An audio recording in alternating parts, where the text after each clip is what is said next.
One moment. Okay. All right, I'd like to call, I'm sorry. I'd like to call the February 12th meeting of the Ocean Island Port Authority to order. At this time, if everyone could please stand for the invitation led by Gifter Michael. First, Heavenly Father, Lord, we thank you for the great country that we live in. Thank you for the peace that we have. We pray now that you be with our leaders, make decisions for us, keep us in our country, bring the peace in Israel, Ukraine, Lord. I also ask that you watch over our first responders and our servicemen and women. Be with us now, Lord. Give us the wisdom and discernment we need to make the right decisions for the age of now and forward. All this in Jesus' name. Please join me in this pledge. I pledge allegiance to the flag of the United States of America and to the republic which stands one nation under God, the soul, liberty, and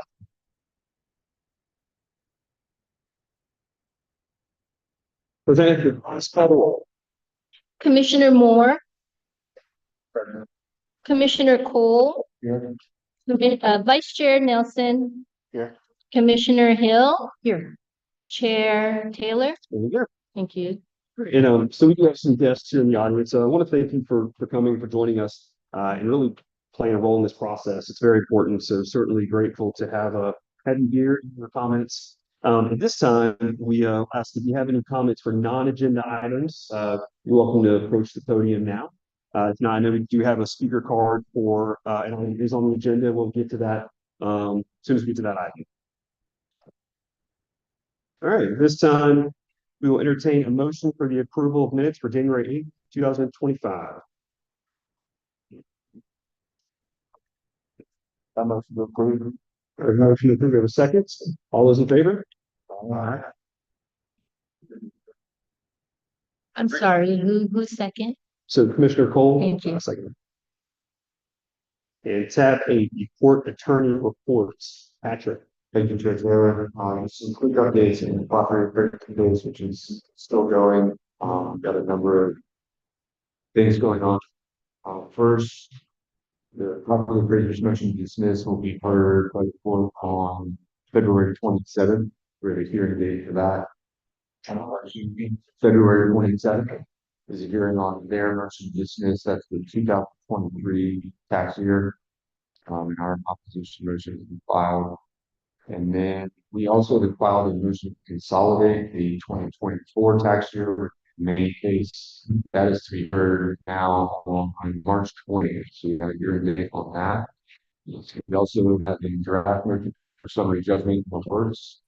And as part of that, we are going to attach an affidavit that Vice Chair Nelson will sign that sets forth some of the details of the OHPA responsibilities, OHPA's operation ownership, and in discussing the matter with Chair Taylor, we thought Vice Chair Nelson would be best given his previous committee responsibilities, current committee responsibilities, and obviously his previous employment at the facility. That we have a draft affidavit that he will be signing as Vice Chair. I send that around.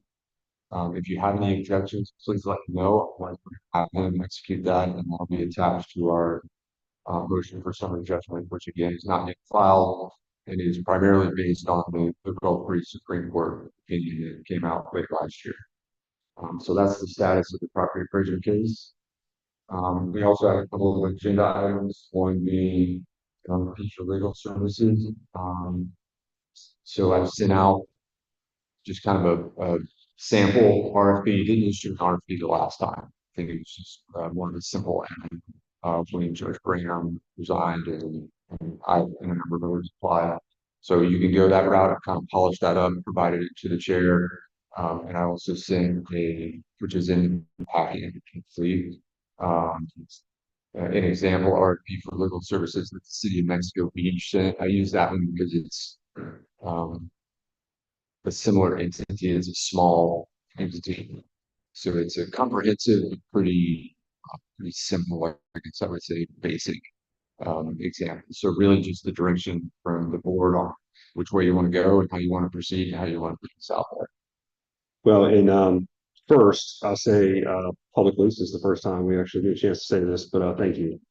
For those who may not be aware, Patrick submitted his resignation a few weeks ago, and he is given his 60 days. However, understanding, the complexity and how long it could take to actually find an attorney and knowing some of the things that we're still working through right now legally, he is offered to stay on until we find, I'd say, a suitable replacement, until we find someone who can jump in. But I just want to thank you for the 4 years that you served and really helping this board navigate through some rough waters, so to speak. Including good news, we settled the pilot payment with the city. So thank you for your work on that. I know we have uh, more to do, but no, grateful for your service and for your time. And just wanted to take a minute to say appreciate that. Thank you. Chairman, if I may, Please. Patrick, I just wanted to second that and also just thank you for coming and applying for the job. I remember calling you the day that I called you about the position. I really didn't think that you would accept just because it's Fernandina and it's a small port. And I thought, I know you and I knew your professional reputation. And, you far exceeded my expectations. And I really appreciate, your service on the board. And I just wanted to clarify for any scuttlebutt or rumors that no one on this board has asked for your resignation. To the contrary, we've asked for you to consider withdrawing it, but I understand your good reasons for doing so, and I wish you the best in what comes next. Thank you very much. Appreciate it.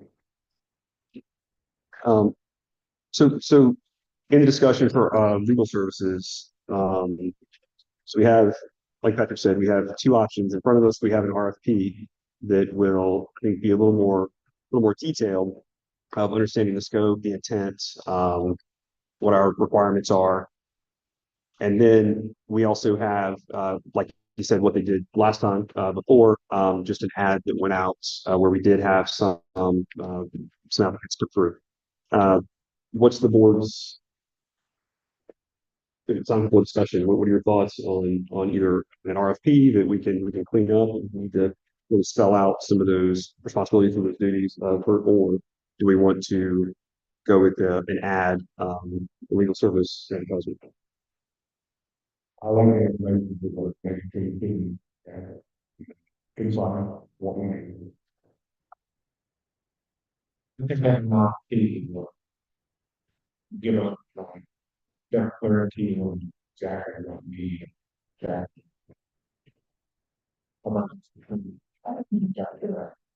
Good service, yeah. Thank you for being here for those who used to the 3 months that I was here. And I really appreciate you responding and answering your questions.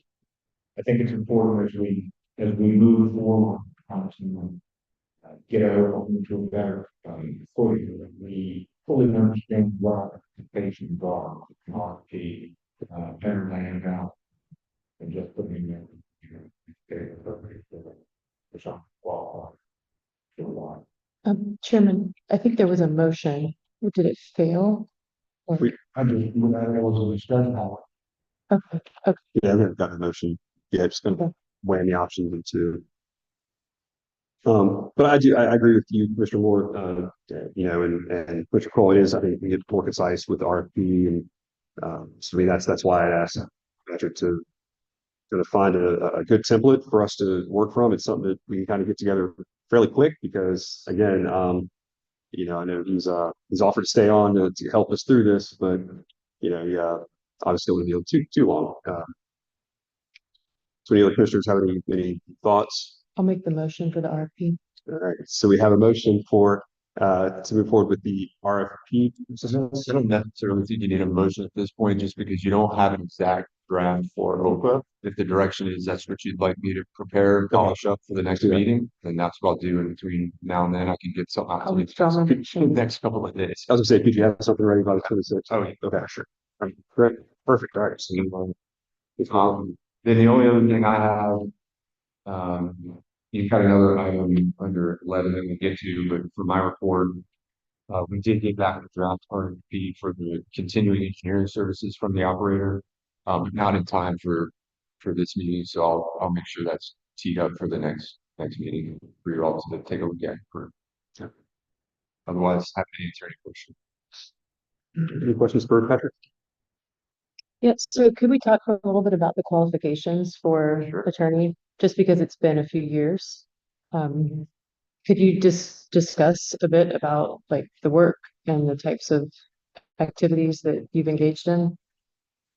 Yeah, I mean, I think obviously the basic ones are government and sunshine, public records, board management, board procedures, any local government experience. I mean, this isn't a typical local government, but it operates generally the same. And then more specifically, I think probably more experience than I have in uh, grant management, grant approval, grant processes, procurement. You don't have any HR issues, so I don't think that's important. But just a general business report as opposed to a typical city, a small city. And so I can massage those words and add those. If you all, as you're thinking about it between now and when Rosanna needs materials for the next agenda, if you have any particular comments on what you'd like to see, um, I would always say that I prefer somebody who's board certified, but that really limits who you're going to find. That's a pretty, I think, less than 3% of Florida attorneys are board certified in any particular discipline. Um, but you may find that up here, I have one in particular. But that would be, that would be mine. I don't think you need, um, I would hope you don't need significant litigation experience going forward. I think really what you rely on is sort of the board operation, board procedure, just from state law guidelines and things like that. But I'm welcome to, whatever you all as a client think, is important to you to include that. So if you have any comments, please either reach out or I'll be here now. Yeah, I definitely think it's been great to have access to associates when it's a project that we don't want to spend a lot of money on. And I have liked the fact that you're very responsive if we have questions.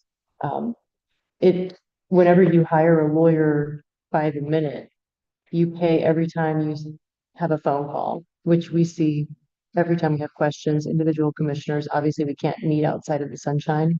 And so those bills rack up.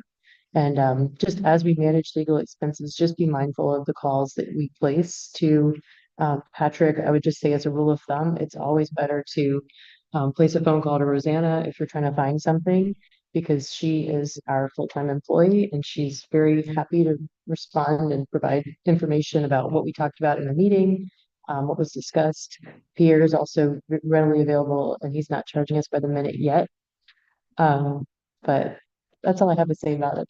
Yeah, I think it would be important for you to have a hybrid type setup, which is actually what we have. So even though you see time entries for any phone call, you may see there's a there's a flat monthly rate for just the general business. But OPA, the litigation would be in addition to that, because that can just run away, as you all know. So I would recommend that the RFP have a request for a hybrid proposal so that whoever's responding could give you their hourly rate plus whatever flat fee they would charge. That would be my recommendation, having been here for 4 years and done this for other local governments. Any other comments? All right. Richard, thank you. Sure. All right, Port County report, Pierre. All right. So I believe in your package you have the January financial report. Nothing significant. We received the harbor bunkering and admin fees, and then the expenses were just the normal monthly expenses. So nothing significant or different or anything like that. Obviously, we get the next quarterly payment is due in February. So, and then the next page, the second page is the balances in the accounts. And again, nothing unusual or significant happening there. So unless anybody has any questions, I'll move on to, you should have all received, it's not in your package, but you should have all received the draft financial report, the auditor's report. So hopefully you've gotten a chance to look at that. as I've said in the past, obviously, this is our chance to ask any questions, make any comments, get any changes. Once, you know, we go back, this is a draft for us to look at and comment on and things like that. Once we're done with that, it goes back to the auditor, along with the MD&A, which I'll cover next. But then it goes through their peer review process and through their administrative process before the report is issued. Once the report is issued, it's extremely complicated to get it changed. Okay, so again, now's the time if you have questions or anything like that, or comments or concerns or anything like that. Again, I would ask you to read through the reports and let me know. Reach out to me if you have any questions, anything you want to discuss, anything you don't understand, anything you want clarified. Again, now's the time to do it. Okay, so everyone should have a copy of that.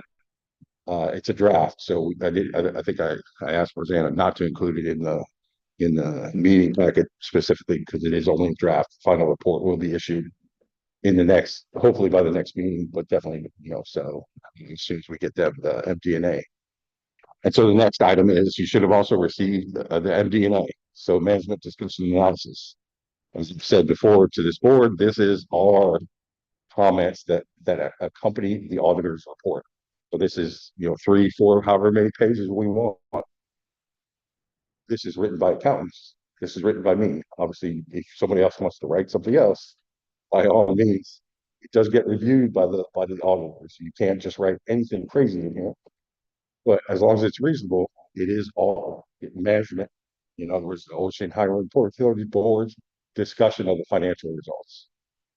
So if you haven't had a chance to read through the MD&A, like I said, this one's it doesn't include any kind of interesting statistics or anything. It just kind of goes through the financials and kind of compares them from 23 to 24 and provides a little bit of commentary about what may have happened. But if anybody wants to, again, want to include a paragraph about the future, about what's going on, about anything, we can. Again, so if you want to suggest something, if you want to add something, if you have a question again about the MD&A, again, this is our document. This is our management. This is your discussion and analysis of the 2024 financials. It'll always accompany the audited financial report. It's part of the report. So again, if you have any comments or anything, let me know. Any suggestions, any changes, any questions, please take a few minutes to read through it and see if you have any comments or anything like that. Okay. And I think that's all I have. So we do have, I know your report, we have your engagement letter. Oh yeah. Please go ahead and discuss now but so in an effort to really get our contracts, so to speak, in line with the dates, we asked the last meeting if we can get an updated engagement letter for Force and Stam, and so here put that together and send it to us. This one just runs expiration date to the It's for the fiscal year. So this is, it's so September. I think we just skipped last year. You didn't do it for the last two, during the pandemic. I think it kind of fell by the wayside or something. So, but obviously every year before that. So this is an annual contract. So there's no commitment, and actually there's a 30-day. You can get rid of me at any time. So it's just a standard engagement letter, and again, it lays out what we do, and it's only for the current year. So it's only for so this one is through. So I continued the same things we've done before. So this one is through September 2025, and then there'll be a new one for 2025, 2026. Any questions? Or entertain a motion to approve the engagement letter.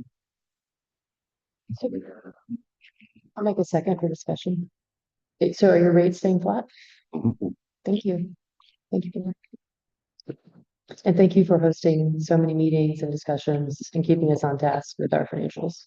All right, so we have a motion from Commissioner Cole, second from Commissioner Hill. All those in favor? Aye. Opposed? No. All right. So the motion passes. Thank you so much, Pierre. And the court operator report. Greg, welcome.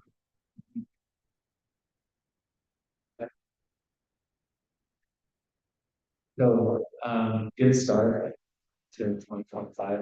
We got a lot of activity for customers, CME constantly expanding, wanting to be more in this. The barge, which we go is full on every wage now. And so we have so many ways we can see whether we're as the other one, but just in the future. So we're looking to optimize where we can put everything where we go and all our ways that we share this awareness is all ever so much. So it will be part of it. Any questions for Greg regarding the tonnage report? I can move to the now and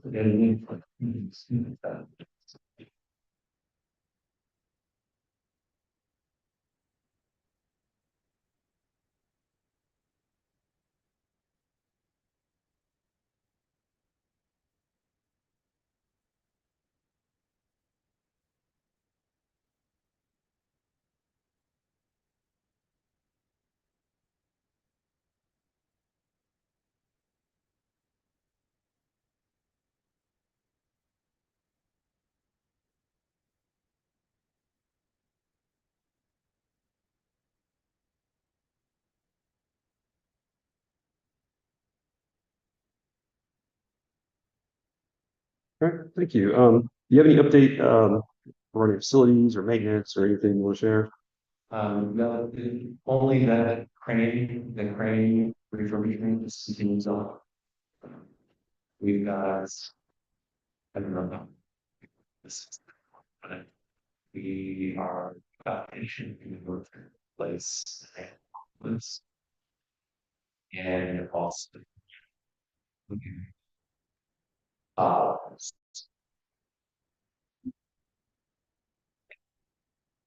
yeah, better these less meetings. Anyway, basically jump to the past problems, yes, and we speak on that. We had all weird our tragedies and second we're sleeping possibly qualified for that and kind of for products and I submitted to within the application answers to all the questions for your or products. So March 4th and by is the second. So if anyone was in, if you see any in this or have any questions between the number of people, I mean, you will respond, but I think it's clean. Any questions for Greg? Any comments? All right, thank you. All right, moving down to old business, tab 11A, operating agreements, Oakland Nassau Submarine Terminal revenue details. Who's taking that one? So we met at Pierre's office to discuss this item with Greg. I forget everyone who was there because we had like 5 meetings in 3 days. But I know Greg was there. Yeah. And Amy Fulton. Representative Patrick was there. Yes. And so we had to, so obviously we continued to discuss, how to manage, especially this is the admin fee to cover the port, pilot payment. And so we're continuing to work through that to understand how much is being collected, when it will be payable, all those types of issues. So, but so we left the meeting with a suggestion for them of how we want it to be, and we're waiting for their response. So That's how we're looking at this. We're going to owe a payment coming up. So the end of the fiscal year. yeah, so I anticipate we're gonna be short. Right now, I estimate between $10,000 and $20,000 short. That's just an estimate. But so remember, we owe pilot payment on October 1st, 2026, $50,000. Right. So that Yeah. sorry, 2025. Sorry. Yeah. 2025. So obviously this administrative fee has been implemented by the operator. He sent us a first preliminary report, so I don't want to share that with you because again, it's very preliminary report. The first report should be due uh, April 10th, 10 days after the end of the quarter. So we should get our first official report for them of how much has been collected to date on this admin buffering fee. The problem with the delay in getting the fee implemented and things like that, so means that, obviously we probably don't have, obviously this fee was targeted to be implemented for a full year. For a full year, it should give us approximately $50,000. Because of the tariff delays, things like that. Um, it's been implemented, but again, it's not completed for every customer potentially. And again, there were some delays. And so if we look at where they are right now, again, and now we have 7 months left, 7 months left. I anticipate a shortfall. So the question will become, and we don't have a lot of resources at this point. So again, we're looking at a $20,000 shortfall, I think. And so the next question will be, how do we come up with that money, right? So the contract calls for us, no matter what, the city, on October 1st to make that And public. I was gonna say, I don't want the city worried or concerned, that they're not getting, they're not gonna get paid because we have the obligation. We've got to make sure that they're getting their $50,000. But now we're gonna have to figure out exactly where this is coming from. Which is why, as I said, it's kind of preliminary. So again, this is just an estimate without seeing an official report from the operator. We won't have that till April 10th.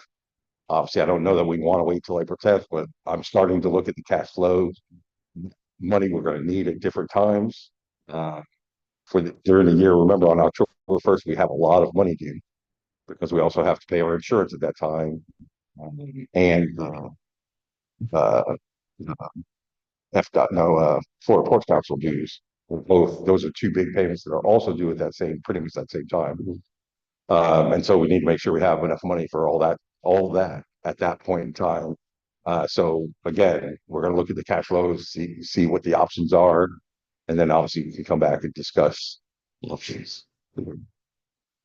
But yeah, I mean, we're starting to look at it, and yes, we're trying to again make sure that as I've always said, we need to make sure that we have $50,000 on October 1st. So we need to watch that carefully. We don't have, when we had the ARPA grant, we had a lot of freedom with a lot of funds available to meet some of these extra obligations. We don't have that access to that anymore. So we're living on a very fixed budget. All right. Just look at it, it's similar when tariff. So the sooner that we approved and published. Right. So yeah. So obviously every day that's it's a lot sent it for them. That's I got. That's why. But that's obviously the official tariff needs to be put in place to make sure that again that we are consistent in billing that from all the clients to make sure that again we're collecting the maximum amount.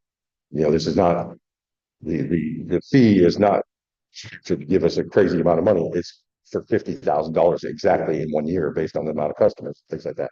So there's not a lot of leeway there. So the sooner we get that fully implemented, fully in place with the published tariff, the better off, the better off we'll be. So did the prior, I'm sorry, Chair, did the prior operating agreement have that payment coming from the operator?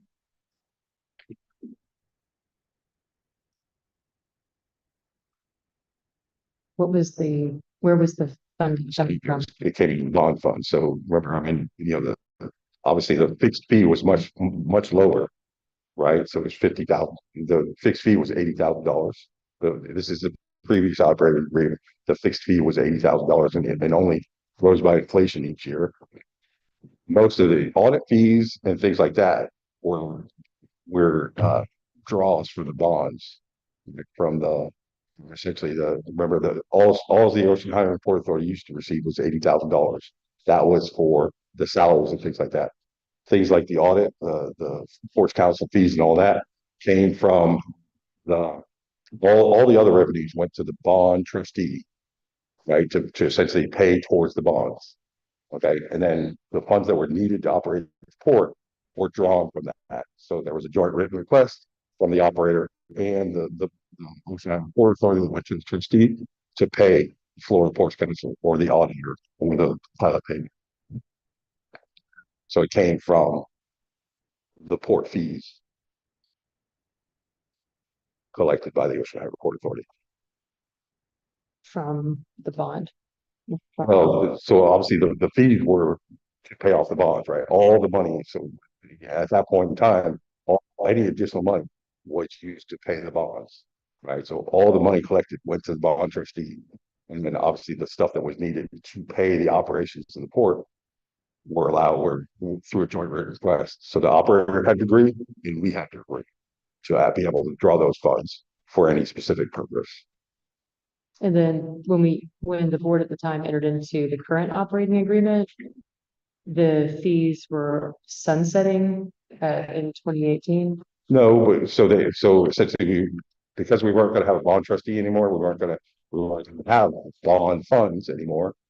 So the decision was made to have just a fixed fee that would increase, and that was, but obviously also the port operating agreement only envisioned 2 years worth of, at that point, for some reason, it was that it sunsetted, that the pilot payment ended after 30 years. That was the general view of the board, that the pilot payment ended after the 30 years, after the bonds, which was the length of the bonds, right? So the bonds were 2 or 3 years from ending at that point. And essentially when the bonds ended, the pilot payment ended, which is what the court case was generally about, or approximately. So. Any other questions? All right, thank you, Pierre. Moving on to tab 11B. This is grants G1 W55 and G2 W07 compliance documents. Taking this one is Rosanna. You're up. So there was a concern about G1W55, that's for the fabric warehouse. We need to close that grant because it's expired. And so there was concern before signing the closing documents, since the operator is in mediation with the city. So we met with FDOT and we asked them, do they have issues with that matter? And they said no. So we can close out the grant with the understanding there's still an outstanding invoice to be paid. But the grant will be closed and that invoice will not be reimbursed from the grant. Right. So once we submit the closing, so that because of the delay, so that grant expired, we're past the 120 days, 120 days for reimbursement of any invoices that were incurred under that grant. We are now past that date. And so any invoices now submitted, and they can't be submitted obviously until they're paid. So the invoices have to be paid before they're submitted for reimbursement from the grant. And therefore that money is lost. Those funds that for that last remaining piece of that's in dispute with with the contractor won't be able to be reimbursed from the grant. And the operator knows that. Obviously, that's their out of pocket costs. And there's nothing to be done. The grant is closed, and they won't accept any payments. They won't accept any further submissions anyway. Was there anything about the other one? The other one is G2W07. That's for the design of the USCBP facility. That's closed as well, so there's no issues with that. I just need Commissioner Nelson to sign the documents. All right, any discussion or comments, motions? Do you need a vote? I don't think so. I think if there's consensus that the secretary decides it, or why is it Vice Chair Nelson? Anybody, any of the OPA officers. Right. So I think if there's consensus here tonight that those be executed and closed, then I think that's what you need, Mr. Chair. Any comments, questions? All right. Let's move on. Tab 11C, the tariff publication requirements. I know, Jose, do you have that to pull up the? Mhm. So, Patrick, Yeah, I'm Patrick not- checked on that.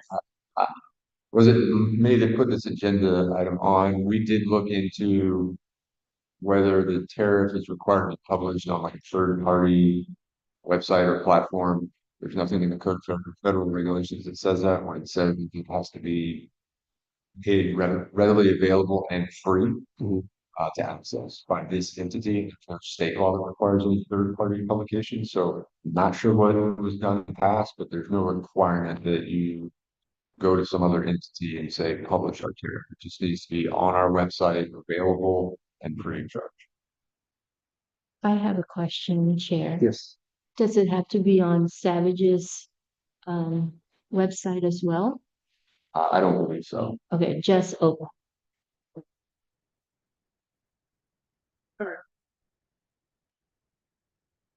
All right. So any questions, comments? All right. Moving on to 11B. It's the port operators petition. This is regarding the fabric warehouse and what we all know now, the Nassau Marine Terminals and the City of Freedom Beach mediation. We do have a speaker card, Mr. Virtue. If you'd like to go and approach the podium and make your comments. Thank you for coming. I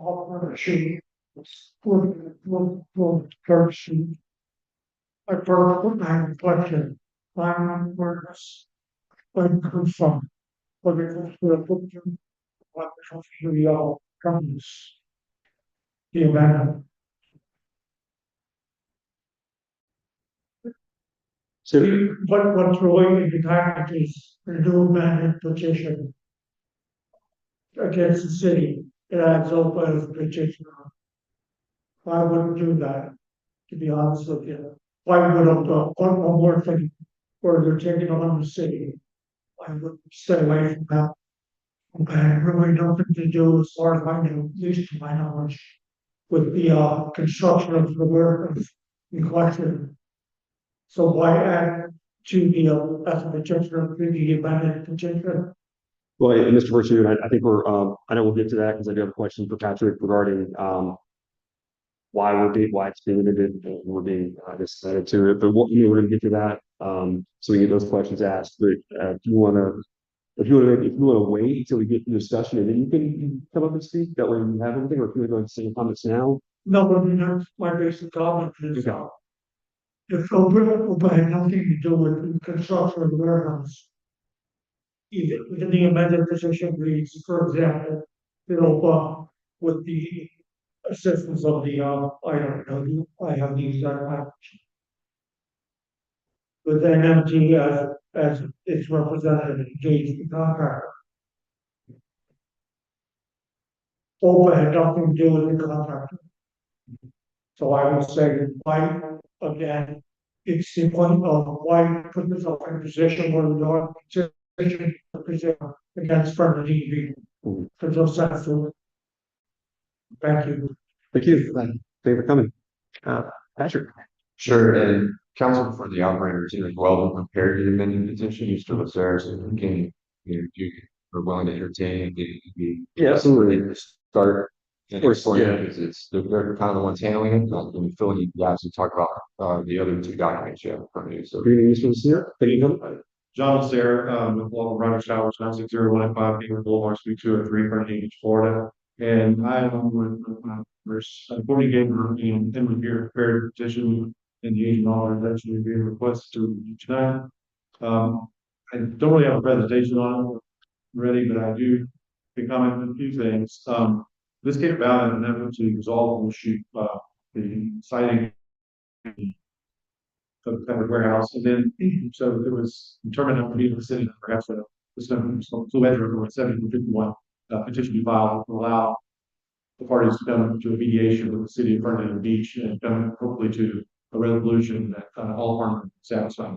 So that's the effort, and we initiated that, I believe, in going back a few months now, but I think in November, I see delays and some other things that would occur. So now, one of the items that was brought up was that, the actual OHPA is open. So, so of course, we think, and, that OHPA should be a petitioner to participate in the mediation because it affects them ultimately. But we as law firm represent National Army Terminals exclusively, not OHPA. We are asking to sign the agent authorization because as an owner, we can't do what we need to do without the authorization to do that. So that's kind of the big picture of what things are. There's a lot more to it. It's a 40-something page petition, a lot of material in there. But it's important, I think, to distinguish that this isn't litigation. We're not taking on the city or anything like that. This is an effort to resolve issues, so we can go to the next stop, on resolving the overall issue. So I'm happy to answer any questions if you want to have a discussion, call me back up. Thank you. Any questions or for Mr. Lasair or Patrick? Yeah, I think it's important that for a number of reasons that OHPA be included is, as scary as that may sound, given what we've been through in the past. One is we need to continue to act as owners and operators and managers of property. This is our property, and we need to continue to have that stance. The other is that OHPA did enter into a work order agreement with the contractor. So the work order agreement was approved by this board, it was signed by, at the time, Chair Hill. So we do have a stake in what's happening here. I think it is important that OHPA be named a requirement, and you've discussed that in previous meetings. I can't really comment on the amended petition, but again, I didn't prepare it. And I don't really want to comment on the details of that. If you have questions on the details of the amended petition, Mr. Lasair is the best one to answer those. The agent authorization essentially says, yes, OHPA is involved, OHPA owns the property, OHPA is petitioner, but we're giving the operator our authorization to take this thing forward, this process forward. And that's what the agent authorization is. I question the agent authorization because there's no indemnity language there that protects OHPA. To a certain extent, the comments are correct. OHPA wasn't the one that proceeded in detail with most of this.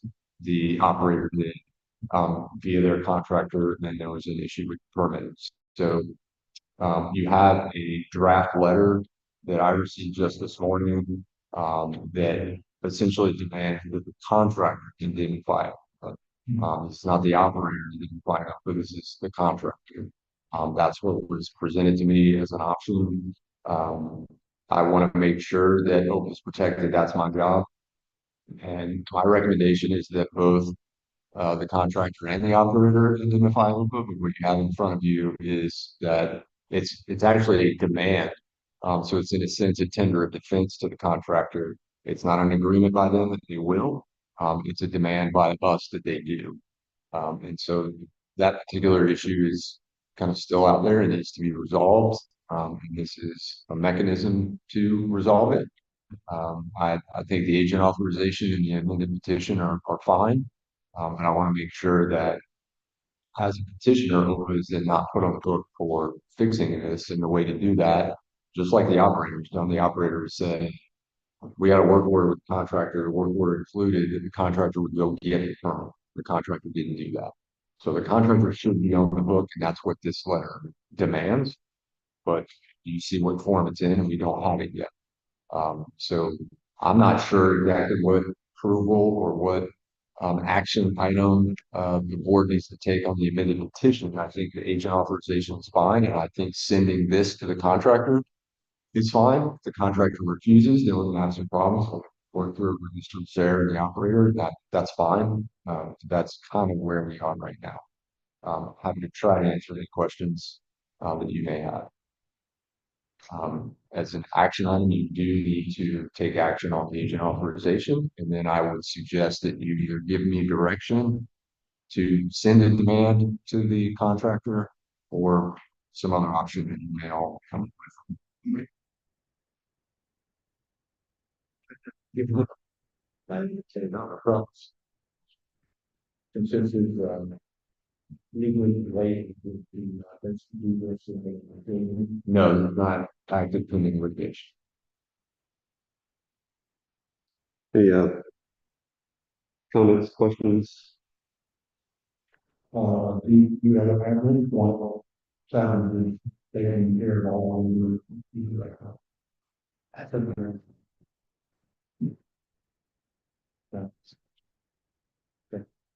Anything else? Yeah, my concern here is if the fabric warehouse would have been constructed where this board approved it, we wouldn't be dealing. Okay, so somebody takes it upon themselves to make that bold of a move. It's my opinion, and I'll push for that from here forward, that they're on the hook. They need to be responsible for whatever attorney's fees, whatever that we get into here. Again, I hear the concern, I hear the concern from the neighbors. That, hey, I don't have anything to do with this, you don't need to be getting involved in. Well, according to the attorneys, sometimes you get too close to the fire, you get fired. We just need to make sure that Savage is the one that initiated this issue, and Savage is the one that's gonna fix it. I mean, if it becomes a battle, it becomes a battle. So, that's pretty much where I stand on this. Uh, to me, it doesn't need to be discussed. Well, it is frustrating to be named something like this, but I understand it's our land, it's our property, so, naturally, I can see that happening, but we need to hold the contractor needs to be held accountable, as well. I mean, they're the ones, they didn't pull the permits on this. That's where the issue, really stems from. And, if they were doing that, then we'd be in a much better spot right now. So that's the whole thing's frustrating, and I understand, this isn't litigation, but, it's close enough. So we've been enough, so. Mr. Chair, this is two wrongs don't make a right. This board done its due diligence when we discussed that fabric warehouse. We discussed the locations, we agreed on the locations, we voted on the location, and it was unanimous on the location.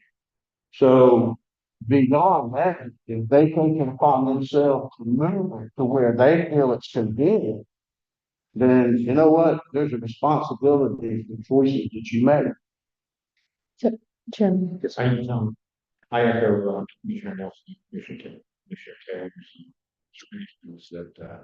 that, but for the current position, with the choice of what location that the open rough and getting efficient equipment. There is a to move that, so the situation that.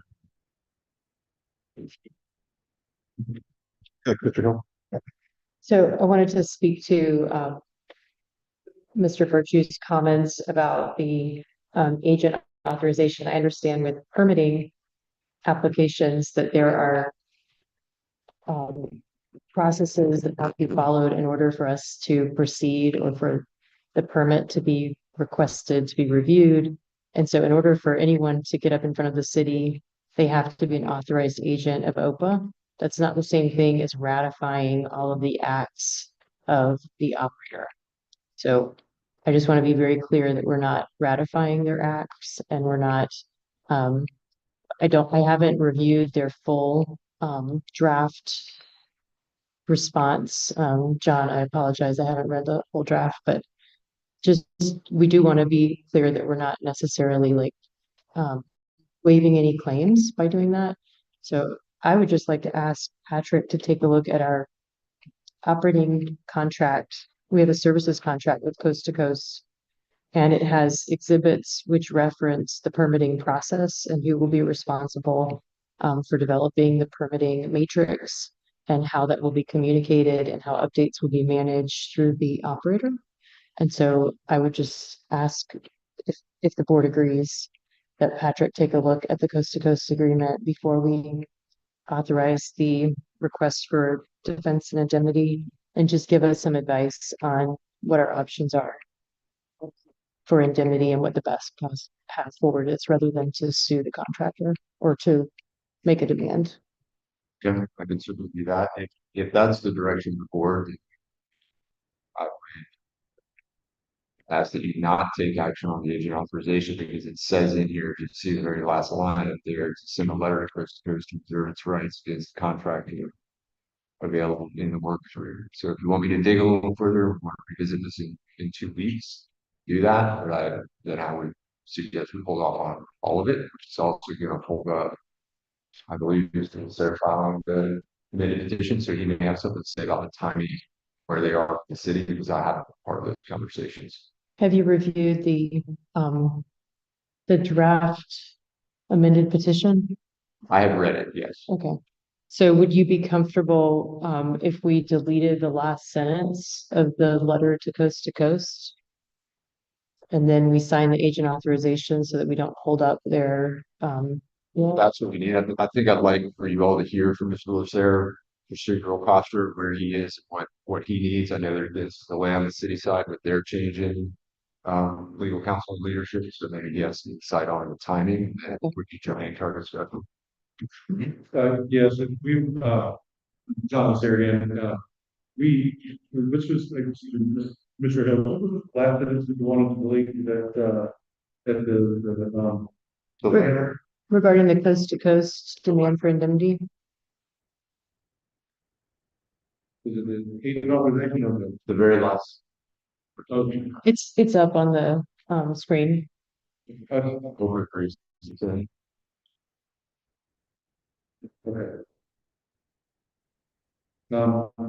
Right, let me, I'll pick up now, comment is out.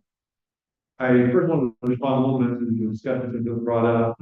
Within the petition, we addressed 3 important issues that, I guess I should say that we're out of the mood in one of the other things. First, consideration was regarding safety of employees and creating the most efficient way to move traffic and people in and out of the warehouse. So that is a strong consideration as well as stormwater. There is stormwater drainage inlet just outside of the fabric warehouse, where it was originally cited, it would be within the fabric warehouse, which obviously was a problem. And the third, and this is something that I guess folks haven't really considered, but that area next to the Blue House has been historically for decades used by the top owners, with shipping containers being stacked as high as 5. So it's not a new use into the area. It was within the 30-foot setback. I frankly don't think anyone ever really thought that property was subject to the 30-foot setback. It's owned by the. So those are the main things of the petition that you have a chance to review for the meeting tonight. Those are where, so the safety and efficiency, it's stormwater drainage, and it's historical use. So those are the main purposes why it's cited in the bill. So that's all in the petition, so it's all right there from the city. As far as delete the last sentence, I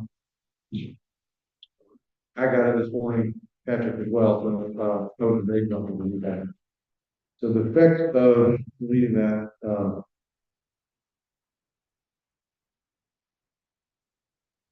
I guess if you approve the letter tonight, then I don't know why we would delete it. Yeah, I think the discussion got it. We would not have the letter tonight, that the letter would be held pending my review of the contract with Coast and what the exhibits require regarding the permit application process, things like that. That's what I'm taking from Commissioner Hill. So I think the question is, if you need the agent authorization sooner rather than later so that you can file the amended petition, what I'm hearing is tentatively the question is, can that be done if the board removes the last sentence of the agent authorization and revisits that? We didn't add that language. I think you might have added it. Is that right? No, the idea of the letter was, from my understanding, through you, John, from the out. What I wanted was indemnity in the agent authorization directly to the operator. And what I was told was that was not what the operator wanted, because the work is between the contractor. So That's what I originally asked for, and the concept of a separate letter came up.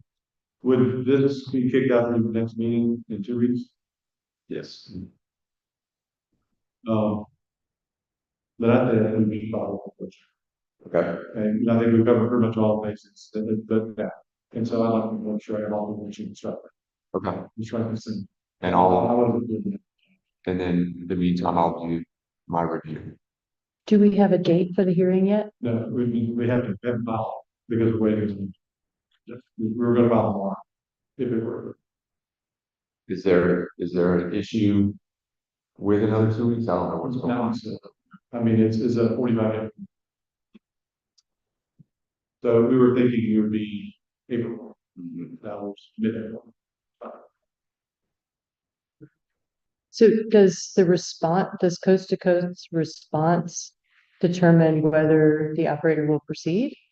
I'm just not understanding why we would wait to file the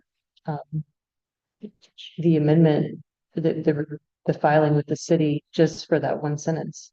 Well, sir. So speaking for Johnny Stan right there, I think what he's saying is he doesn't have authorization from his client to accept an agent authorization if he doesn't have the last sentence.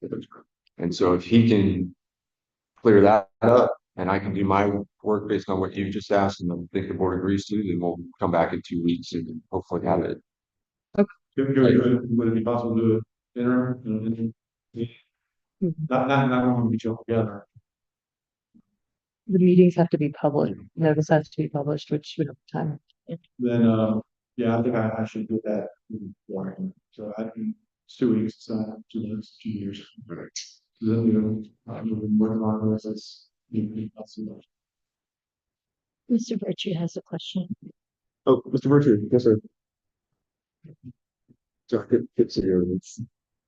First of all, but basically, flooding with the facilities, completely going to continue nothing terminated. The mediation was scheduled for January 28th. It's now February 15th, whatever it is. Sorry, 12th.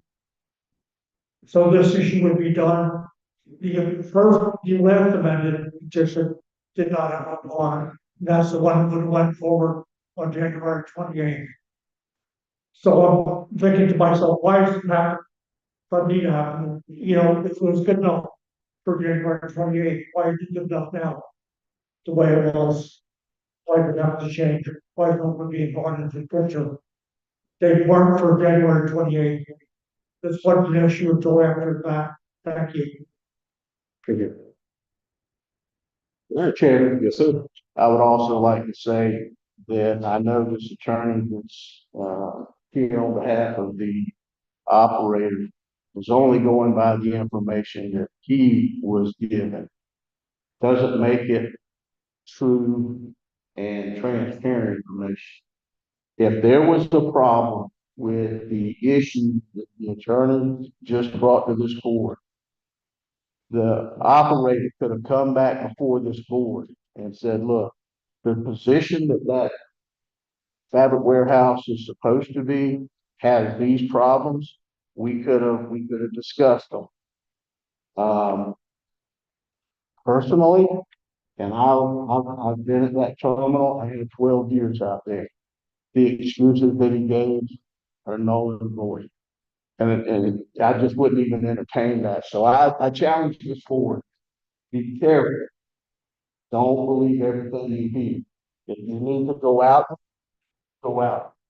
If you need to look at history, there are photos out there that you can look at when there's storm coming. There's not a whole lot you can do when the whole northeast corner of that tunnel is below the water level.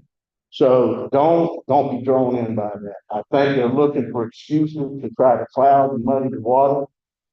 Bottom line is they moved a fabric warehouse that was not approved where it's at. They got a problem, they got to fix it. All right, so moving on, to new business, tab 12A, Florida Association of Special Districts, FASD membership. Commissioner Moore brought that up. Yeah, I would have to do my due diligence. Yeah, that one too. Well. Ever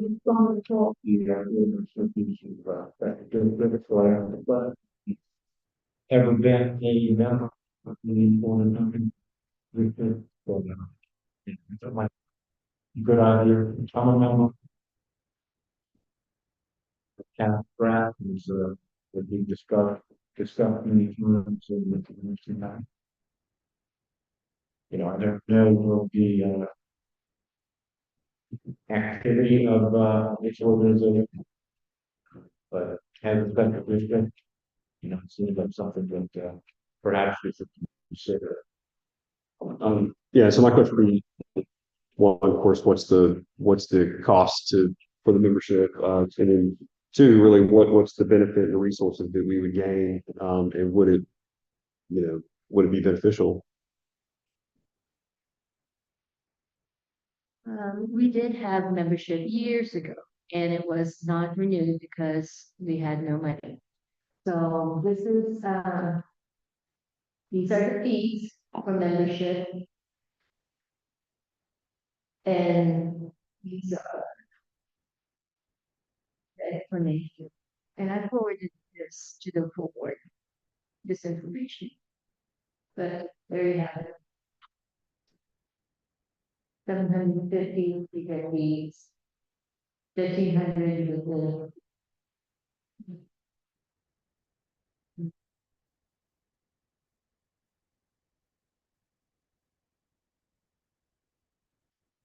Well, this is my email to everyone.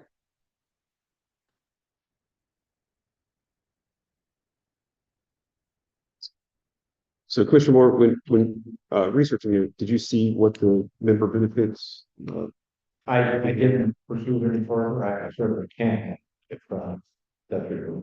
I just looked at the website, they, you know, it's a networking type thing, and would also help with our ethics course, but, you know, without doing that, you know, and one to do the ethics course, so, I'm here. I think that one, you know, certainly very important, you know, to do as far as lobbying on top and for especially districts that specific legislation. That I have a hand on that. I can certainly check. Yeah, I mean, I'm not saying it's a bad idea. I think it's something worth, maybe worth looking into. But then also there's as we just heard, from Pierre, it's the financial side of it, being able to Yeah. pay membership fee. Yeah, there's a lot of organizations you could join. Mhm. And if we had a budget, probably I'd give join all. Given our current financial situation, yeah, I'm very lucky. And what was wrong, and the John Wally said that it's the best thing in the thought. And the next fee would have to be on.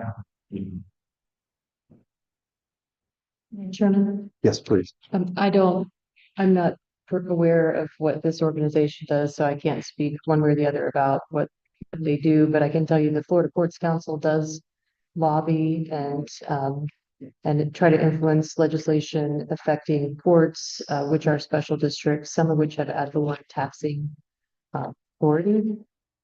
And we do have access to free ethics training online through, I think it's the Florida League of Cities that offers the ethics training, or the Florida Bar.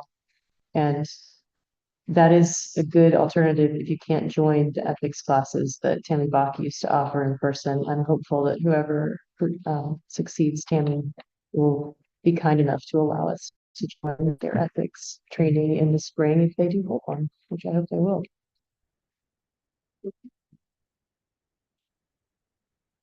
Any other questions or comments? Or ideas for direction? Commissioner Moore, if you want to maybe dig a little, we can do this and bring it back and see if it's something worth getting involved with. Tab 12B, material stored Front Street property, it's on every property. That's gonna be.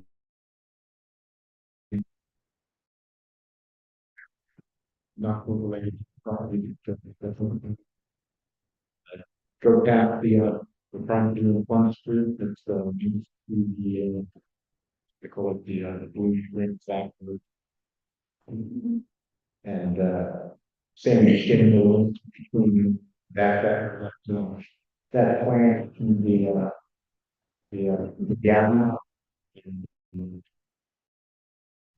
And I noticed a lot of that even moved into the so I was sure to get that around the next in there. And then we were back and that's off. Another kitchen thing. Thank you for bringing that up. Right, tab 12C, notice activities. This is Marad opportunity. So this is to inform the board that we are working with MARAD, like the operators. This is what Greg was acting referring to about the American. Yeah. Yes. And all that with working with the operator on. Yeah. Thank you, Greg, for walking through that. Tab 12D, the Florida Ports Council representative, last meeting, one thing that we failed to include, or I failed to include, my apologies for that, is to appoint a representative for the Florida Ports Council. I give us thought, I'd like to appoint Commissioner Moore, and when you reference ports networking opportunities, when we're just now talking about the Florida Certification of Special Districts, so what Commissioner Hill was saying, they're very involved legislatively with appropriations and be a great group to get to know. I think you'd be a great addition to the Florida Ports Council. That's right.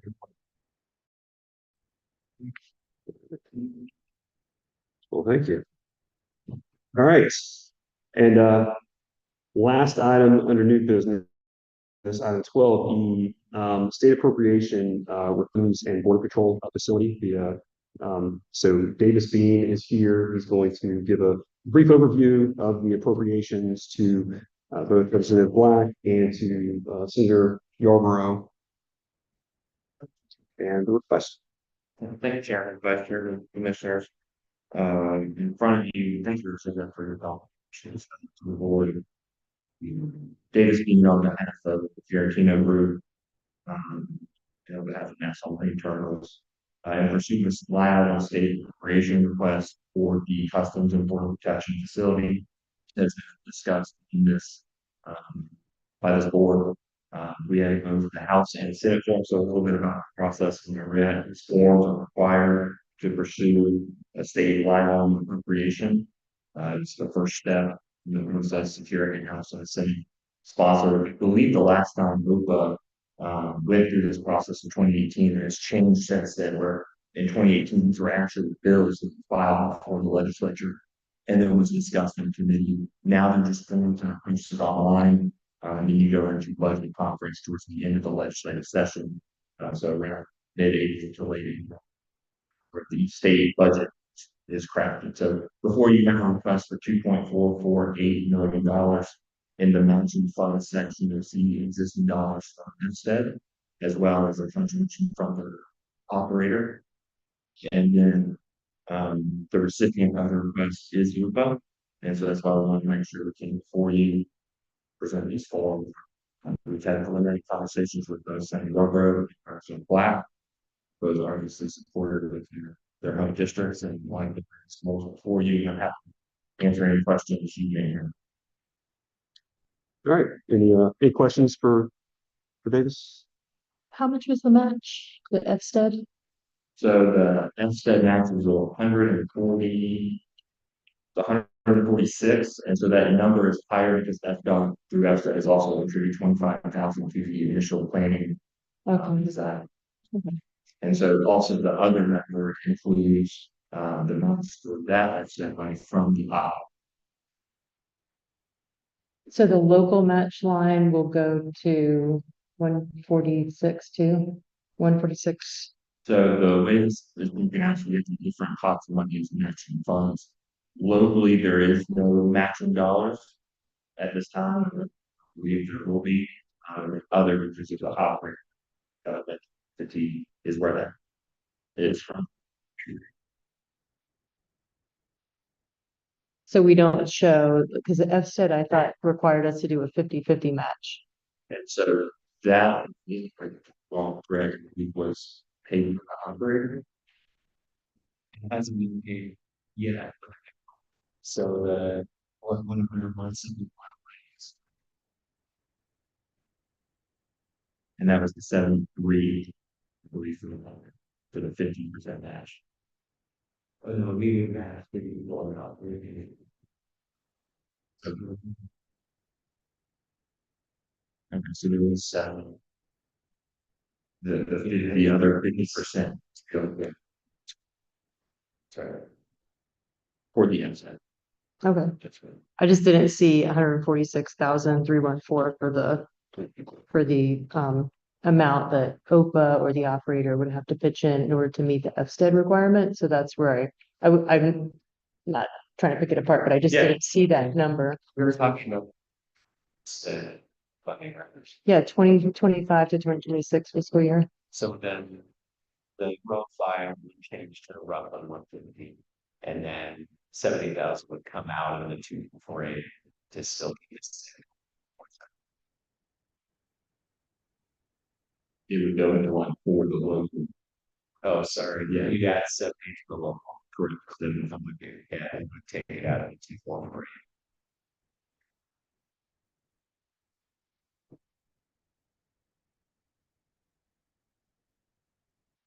Yeah, I just wanted to be clear that we are transparent about all the places that we apply for funding for specific projects. So I know in the past we've had multiple grant applications, and I mean the operator prepared the applications. And we were criticized that 2 different grant applications went to the same agency for the same project. So I just want to make sure that we're transparent about the different places we're applying for funding, where we've received allocations, all that. But this is great, and thank you so much for bringing it forward, and to Representative Black for sponsoring it. It's great work. Any other comments or questions? Do we need to vote on this? To get a is it just, you know, I think forms can be filed and, yeah. perfect. Board action. Davis, thank you for your presentation. Thank you for bringing this forward. Anytime we can get money from the states, let's go for it. Let's do it. So certainly appreciate that. And to yes, yeah. Question, comment? Not on this. Oh, no, this. Thank you. The red line tariff. Yes, yes. Do we approve that? Is it published? Is it done? It wasn't in the package, so we need to put it, it needs to be put before the board, needs to be agenda. 26th. We have that. Just wanted to Add in there, yeah. All right. Office manager reports. Roseanne. Thank you, Chair. My written report is included in the meeting packet, and if you would allow me to do a little bit of updates. So we are scheduled to meet with the BOCC Commission on February 19th at 9 a.m. Please all be there. And they gave us 15 minutes to present. What it is introduction to the BOCC, OHPA to BOCC, BOCC to OHPA. And you pretty much each have 3 minutes to say your piece. And if you want, what I'll do is I'll introduce each one of you and I'll take it. okay. I'll take it. So please, That's the 19th. that's the 19th at 9 a.m. Please put that on your calendars. And so I plan to do the same thing with the city. And their next board meeting is March 18th at 6 p.m. The deadline to get on their agenda is February 28th. Does the board want to attend the city commission meeting for introduction? Since they have new people, like new city manager, new commissioners, probably a new attorney. March 18th at 6 p.m.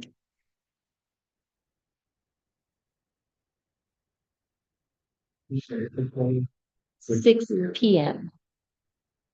Yeah, they meet at night. Can we do the, I would rather wait one meeting to do that one, just because that's, Okay. I'm likely to be out of town. Sure, I will find out when the deadline is to get on the agenda for an April meeting, correct? Yes, please. Will do. Next update, Shrimp Festival is coming up. It was brought up that we need to put no parking signs.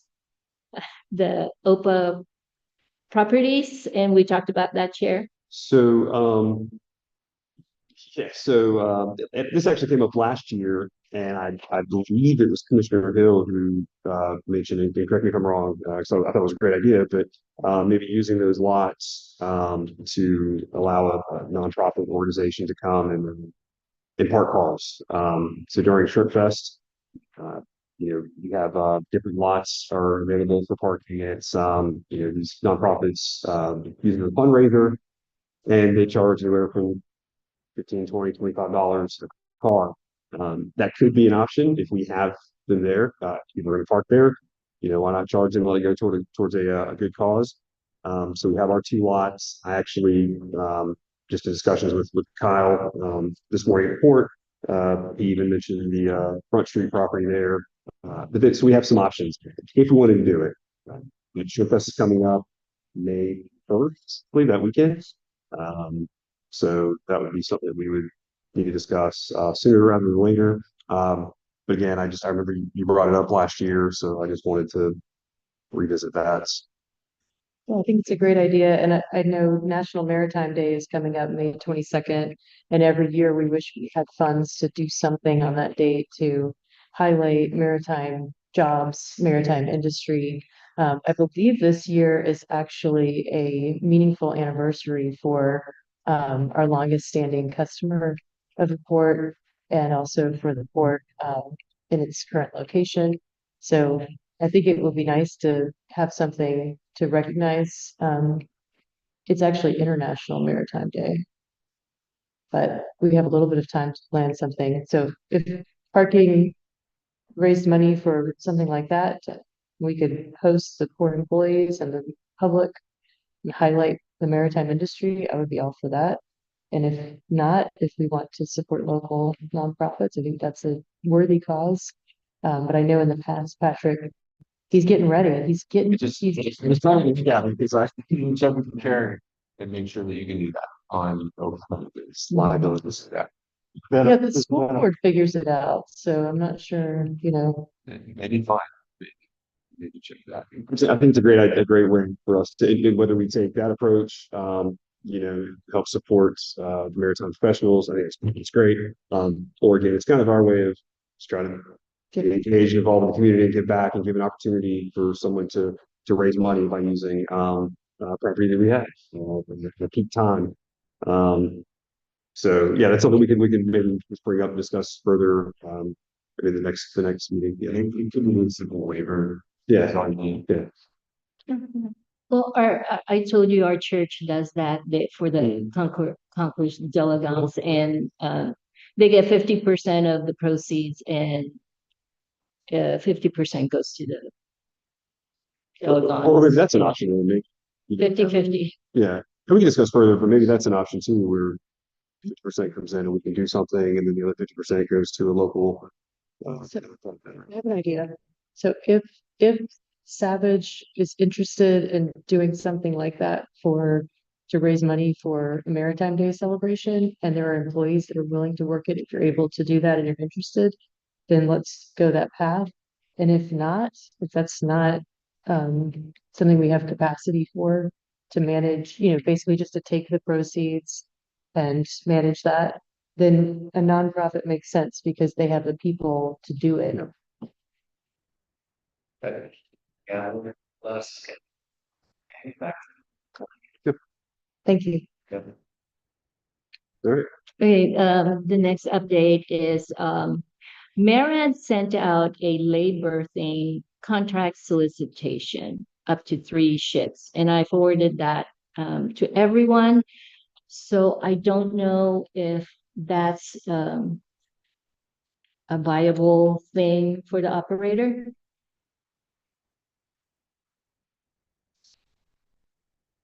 Who requested it again? Marriott. Marriott sent that. On what date? Oh, So sent on Friday. And then Rosanna forwarded it on Monday. You talking about the, contract solicitation? Yes. I saw it, if I have any.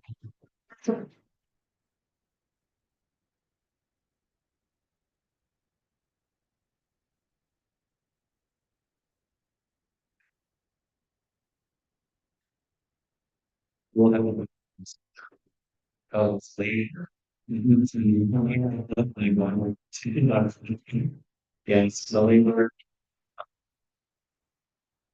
Something to that, man, was. I think it's the time. What the dots is. For sure. Is that I just think. okay, it's just that Brandon sent that. Yes. Okay. Next item is from the Florida Ports Council.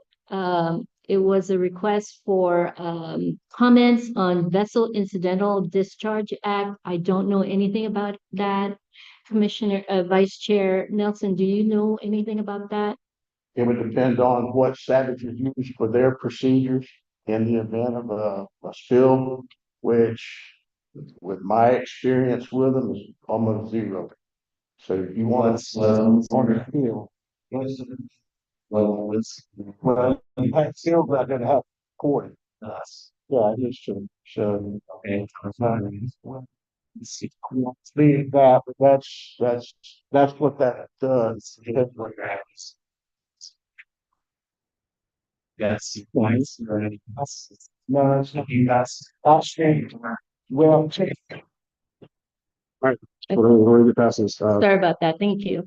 Lastly, February 26th, board meeting in 2 weeks. Do you want that as a workshop or board meeting? No, so my original plan, I wanted to host a workshop to discuss goals and really a comprehensive overview, or really an overview of OPA, not so much the port for Indiana. I think we spend a lot of time focused on the port, that we don't look at opportunities that could be out there.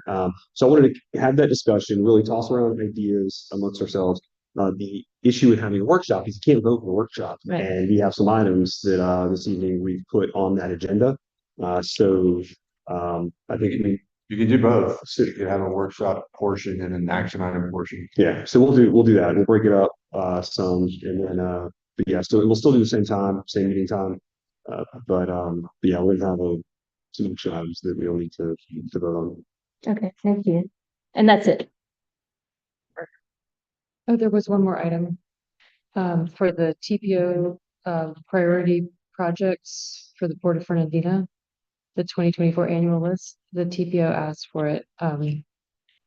So it's the port priorities. Sorry, I thought you. Oh, sorry. That was my report. Yeah, so our past list of port priorities, Clark Letter sent this to us on Thursday.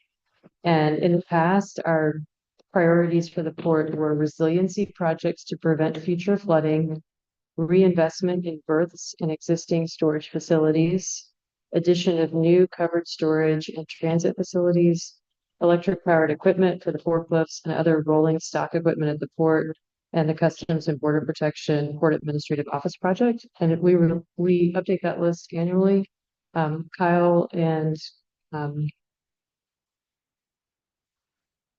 think Kyle was copied on this. I don't see actually where it was forwarded. But this list has to be approved by OPA. So I think we have another month or so to update it. That's for the 2025 document. It's pretty much the same list as last year, Last year. but we're adding the crane repairs and the rail. Are the proposed changes to, do you have the email from Thursday? I Just so we can have that put it up on the screen. I do not have to. I don't. So I think that we said in the meeting that we were going to add the crane projects and the rail projects to that list. But it would just have to be approved by the board to update it. Usually it's in consultation with the operator, and I think Rosanna says she has notes that you said it would be the crane rebuild and the lifts and the rail projects. It's the TPO annual list of priority projects for the Port of Fernandina. And so the Jacksport also has a list of priority projects, and it doesn't have it to apply for FDOT funding or any other funds. Being able to point to those projects being on this list is just another validating point that Yeah, I can be.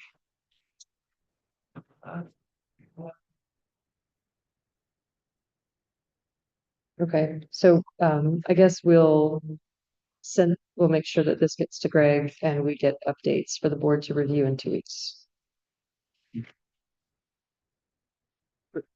Joe, do you have anything else for Commissioner items? Sure. Yep. On the 30th, with FDOT, had a coordination meeting with the operator just on various grants. There was the one deadline that was discussed earlier that was missed for that particular grant, and so it's just going to be closed out without reimbursement. I think that's already been fully discussed. February 3rd, we met with the Florida Seaports and Waterways group with Christina Nelson with DOT just regarding the questionnaire for the seaports, which thank you, Greg, for working with your team to get that questionnaire filled out. We also met on the 10th with Brandon Villanova regarding the Rural and Tribal Assistance Program. That's the first come, first served grant. And so the key is really just to be prepared to submit your application and to have it complete so that you're as first as you can be. We also discussed the revenue share at Pierre's office. He's participated in almost all these meetings, so I just want to thank you, Pierre, for hosting the meetings, for always coming prepared, and for helping us to stay disciplined with our finances. So got the TPO issue. So TPO, we have our meeting tomorrow, 10 a.m. in Jacksonville. Attendance. We are amending some of our projects. All of the counties are applying for flood sensors, studies to be done to measure flooding and its impact on transportation. Those are changes to our transportation improvement plan for the coming years. Every year we update our list of projects for the new 5-year plan. So it's a 5-year rolling plan. So every year you're adding a new year at the tail end. It's called the LOP. LOPP, I don't know who comes up with these acronyms.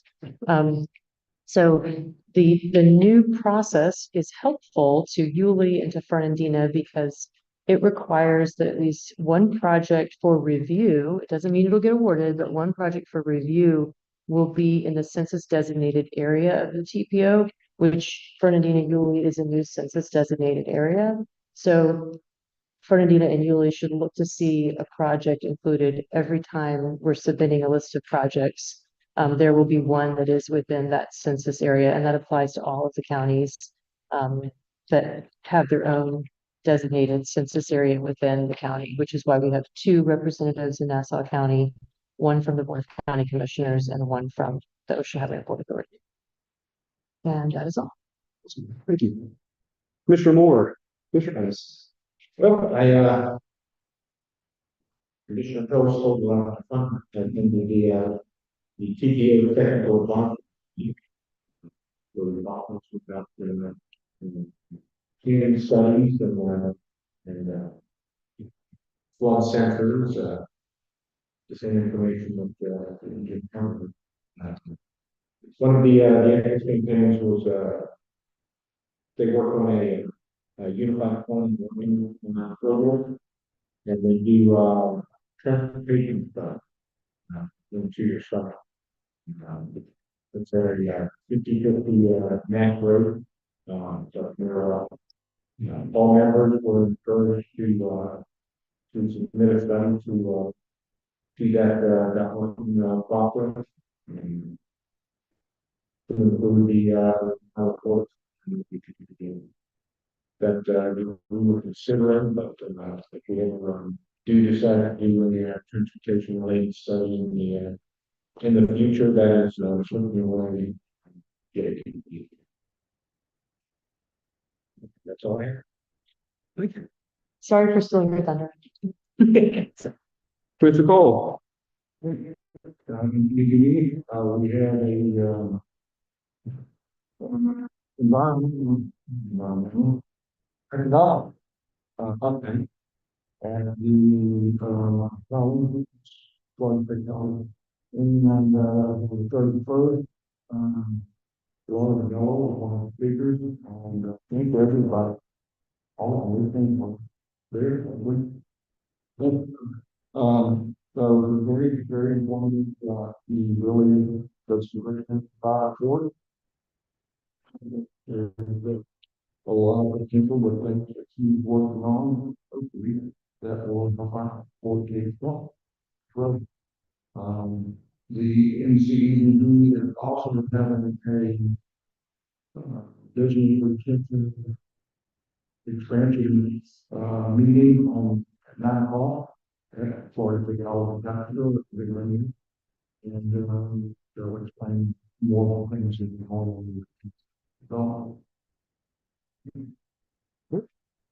Thank you. Commissioner Nelson. All right, I had a conversation today with, Bo Corbett of the Army Corps of Engineers, to just get an overview of what the plans for this year in area of the Port of Fernandina. Money has been, allocated for some maintenance dredging that will commence somewhere around the November, early December, with a completion date of the end of January 2026. He did say that the money was fully, funded, and that there would be no cost to anybody outside of the federal government taking care of that. So I think that's good news for us. There's supposed to be a meeting, next Tuesday, where they're gonna kind of lay out, their schedule for the, 2025 year. So at the next meeting, I'll be sure to make, an update on that, but, outside of that, they have nothing else in our area working. Any other items? Anything else come up on the board? Mr. Chair. Yes, sir. I have a couple items. I've been monitoring them over the last couple of weeks, and they were mentioned in the, board meeting back in January on an issue with the crane. I have the picture up on the, screen there. It still hasn't been rectified. So can you give us an update on the testing case? Yeah.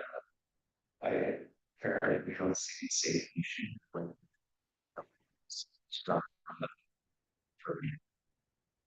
yeah. You don't see a problem with a 2-inch nylon endless swing holding up the vest. Though, but I do know how to read safety manuals, and I know. Hold on, before we keep going, we gotta be professional. We gotta keep this, I mean, we can have dialogue, we can have conversations, so. Let's keep moving forward, so maybe I have a question. Mr. Chair, I asked a question. That's what I said, I mean, you have a question. And, the stonewalling is not going to continue. And I'm saying that in a public forum. If we can't get this done, that's OPA equipment out there. If we can't get it repaired correctly, there is another step we can move into, and I don't think anybody wants to go down that avenue. So I'm gonna leave it at that. I've asked you, I brought it, I showed you on the screen what it was, and you're telling me it's satisfactory. We'll see. I'll proceed with Machine. Yes. Cranes. Greg, how long is the census take? Cranes and some release. A lot of the bus.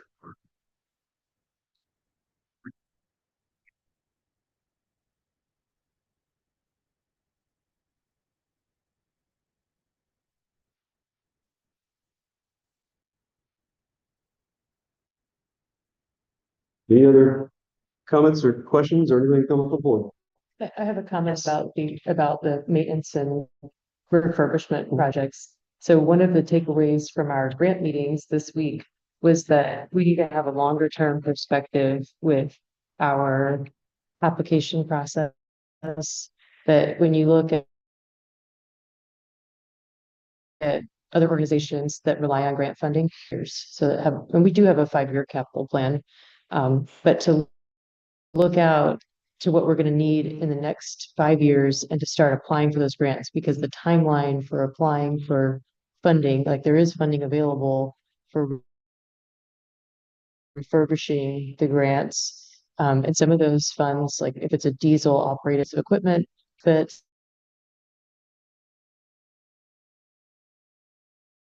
if you're going to any other fuel type, it doesn't have to be to electric. You're going to any other fuel type with your red diesel, that you can get fully compensated grant farther into the horizon and applying for that funding that's available to us, because that's really the benefit of one of the best benefits of having a public port versus a private terminal, is that looking out into the horizon, we can put together to get the funding we need to move these projects forward faster. I know it's easy to say that when you're running along next to your bicycle, right? Like that this is the way we're going to do things moving forward. But we do have to kind of free grant help through saying, we want to help you. And so I think the coordinating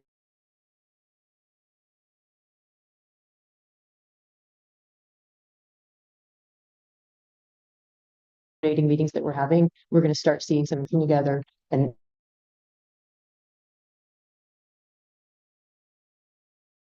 I'm happy to Commissioner Nelson, so you can see some of the discussion. I think it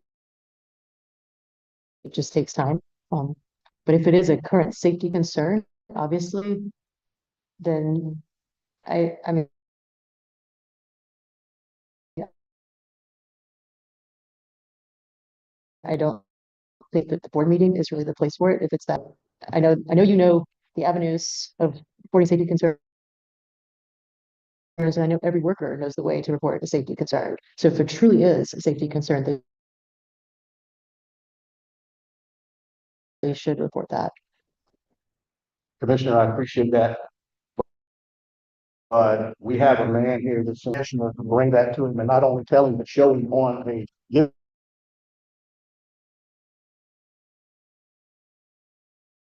him a visual, and then him. Well, it's if we found it, it's I said it to you. yeah.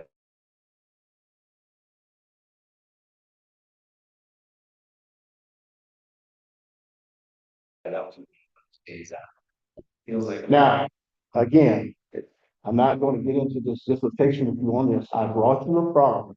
I did bring it up. I showed you. And to this day, you haven't done anything. So it's not a procedure. So maybe, Mr. Chairman, good. Let's see, you had this once before. we put this year, when he was the operator, he brought, I think their implementation.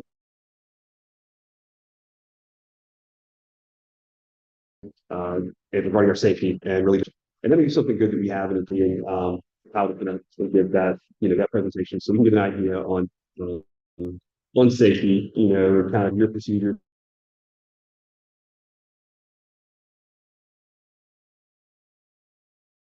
Your processes and how you value could have happened, but maybe some improvement that was made or some things that could be better what we're looking at. So we can come meeting with one of the March meetings we can look at doing a presentation on safety. Okay, that's very. Great.